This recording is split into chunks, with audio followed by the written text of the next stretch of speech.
ಎಲ್ಲರಿಗೂ ನಮಸ್ಕಾರ ಸ್ನೇಹಿತರೆ. ನಾನು ಈ ದಿನ ನಿಮಗೆ ಒಂದು ನೈಜವಾದ ಘಟನೆಯ ಬಗ್ಗೆ ತಿಳಿಸುತ್ತೇನೆ. ಇದು ರಾಜಸ್ಥಾನದಲ್ಲಿ ನಡೆದಂತಹ ಒಂದು ಘಟನೆ. ರಾಜಸ್ಥಾನದ ಜೈಪುರ ಹತ್ತಿರದ ಒಂದು ಸಣ್ಣ ಹಳ್ಳಿ. ಇಲ್ಲಿ ಸಮಯ ನಿಧಾನವಾಗಿ ಹರಿಯುತ್ತದೆ. ಆದರೆ ಒಂದು ಹುಡುಗಿಯ ಹೃದಯದಲ್ಲಿ ಒಂದು ಬೆಂಕಿ ಉರಿಯುತ್ತಿತ್ತು. ಅದೇ ಓದುವ ಬೆಂಕಿ ಮತ್ತು ಅವಳ ಕನಸುಗಳ ಬೆಂಕಿ. ಅವಳ ಹೆಸರೇ ರೇಣುಕಾ. ರೇಣುಕಾ ಶಾಲೆಗೆ ಹೋಗುವುದು ನಿಲ್ಲಿಸಿರುತ್ತಾಳೆ. ಪ್ರಾಥಮಿಕ ಶಾಲೆ ಮುಗಿದ ನಂತರ ವಿದ್ಯಾಭ್ಯಾಸಕ್ಕೆ ಹೆಣ್ಣು ಮಕ್ಕಳಿಗೆ ಆ ಊರಿನಲ್ಲಿ ಅವಕಾಶವಿರಲಿಲ್ಲ.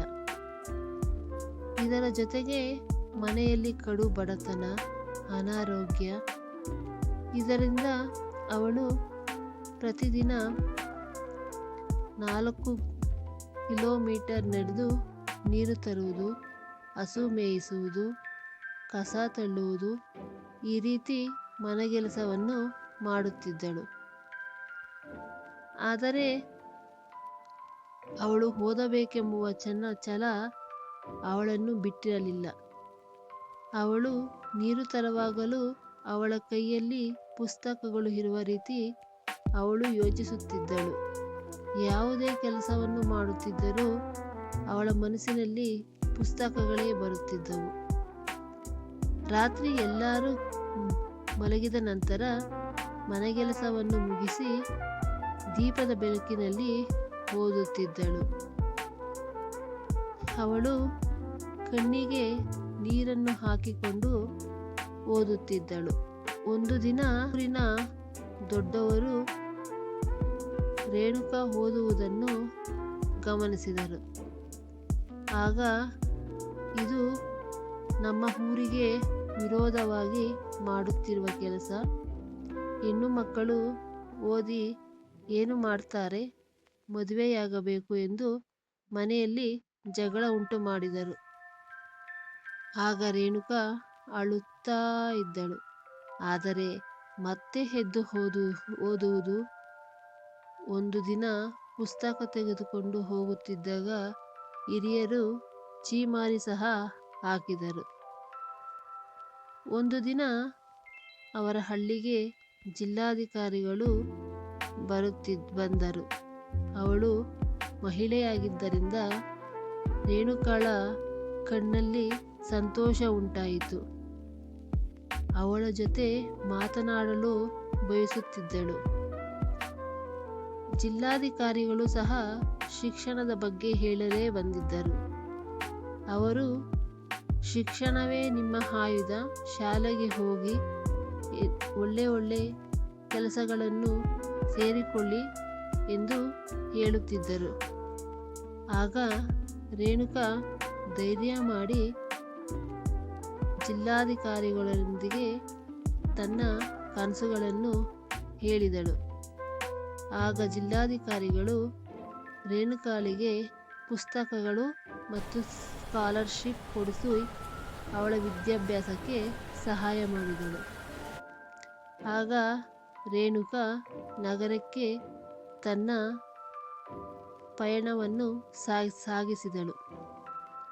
ಅಲ್ಲಿ 10ನೇ ತರಗತಿ PUC ಡಿಗ್ರಿಯನ್ನು ಓದಿದಳು.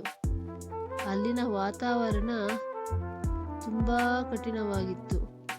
ಏಕೆಂದರೆ ಅಲ್ಲಿನ ಹಾಸ್ಟೆಲ್ ಜೀವನ, ಹಣದ ಕೊರತೆ, ಉಪವಾಸ, ಅವಮಾನಗಳು ಎಲ್ಲವನ್ನೂ ಸಹಿಸಿಕೊಂಡು ಅವಳು ತನ್ನ ವಿದ್ಯಾಭ್ಯಾಸವನ್ನು ಮುಗಿಸಬೇಕು ಎನ್ನುವ ಛಲ ಹೊಂದಿದ್ದಳು.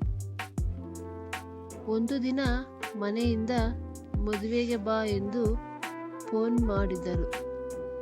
ರೇಣುಕಾ ಕಣ್ಣಿಗೆ ಕಣ್ಣೀರು ಹಾಕುತ್ತಾ ನಾನು ಓದಬೇಕು ಅಪ್ಪ ಎಂದು ಹೇಳಿ ಫೋನನ್ನು ಇಟ್ಟಳು. ನಂತರ ಪರೀಕ್ಷೆಯಲ್ಲಿ ಪ್ರಥಮ ಬಹುಮತಿ ಪಡೆಯುವುದರ ಜೊತೆಗೆ ಒಳ್ಳೆಯ ಉತ್ತೀರ್ಣರಾಗಿರುತ್ತಾಳೆ.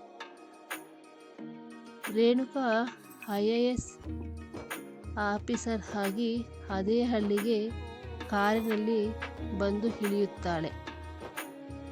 ಆಗ ತಂದೆ, ತಾಯಿ, ಗ್ರಾಮಸ್ಥರು ಅವಳನ್ನು ನೋಡಿ ಭಾವುಕರಾಗುತ್ತಾರೆ.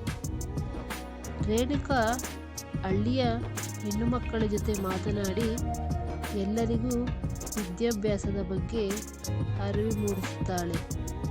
ತುಂಬ ಹೆಣ್ಣು ಮಕ್ಕಳಿಗೆ ವಿದ್ಯಾಭ್ಯಾಸವನ್ನು ಕೊಡಿಸುತ್ತಾಳೆ ಮತ್ತು ಈ ರೀತಿ ಸಮಸ್ಯೆಗಳಿಂದ ಬಳಲುತ್ತಿರುವಂಥವರಿಗೆ ವಿದ್ಯಾಭ್ಯಾಸವನ್ನು ಕೊಡಿಸಲು ತುಂಬ ಸ್ಕೂಲ್ಗಳನ್ನು ಕಟ್ಟಿಸಿರುತ್ತಾಳೆ.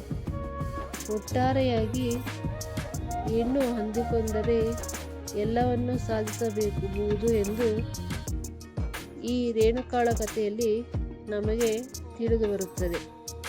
ಹೆಣ್ಣು ಮಕ್ಕಳ ಜೀವನದಲ್ಲಿ ಬೆಳಕು ತಂದಂತಹ ರೇಣುಕಾಳಿಗೆ ಪ್ಲೀಸ್ ಒಂದು ಲೈಕ್ ಮಾಡಿ ಎಂದು ಹೇಳುತ್ತಾ, ನಿಮಗೆ ಇಷ್ಟವಾದರೆ ಒಂದು ಲೈಕ್ ಮಾಡಿ, ಶೇರ್ ಮಾಡಿ, ಸಬ್ಸ್ಕ್ರೈಬ್ ಮಾಡ್ಕೊಳ್ಳಿ. ಅದೇ ರೀತಿ ಕಮೆಂಟ್ ಮಾಡಿ. ಇಲ್ಲಿವರೆಗೂ ನೋಡಿದ ಪ್ರತಿಯೊಬ್ಬರಿಗೂ ಧನ್ಯವಾದಗಳು.